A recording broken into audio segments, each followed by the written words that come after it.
lakas ng alon ng baon mo lagi ay panalangin makaahon sa hamon ng buhay. May angking taglay kang tinatago sa pagiging tao. Ano man ang mga ginawa mo, sumasalamin tatanungin din yan ng iba, di malabo dito sa mundo na puno ng mga mata. O kakaiba kasi nga puro ko na, pero wag kang papadala sa mga negatibo. Suklaya pa rin ang matamis ng ngiti mo. Oo mismo, yan lang ibalik mo.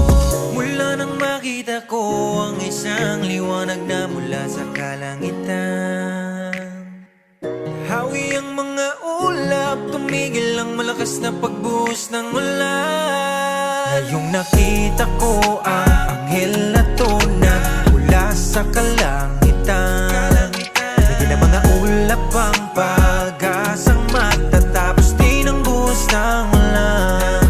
Kala ko man nung una ay natapos na dahil sa lakas ng bagyo na dumaan.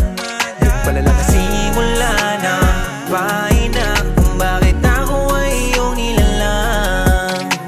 Sa maputik na daan ay mahirap iangat, ni isa pa sa paglakad magsibagan mo ang sa kada paabati mong hakbang. Natapos ang isang mahirap na hangin at buhos ng ulan. Minsan ang sagot sa maikli mo na tanong na paano kakayanin, madali ba kung ituloy?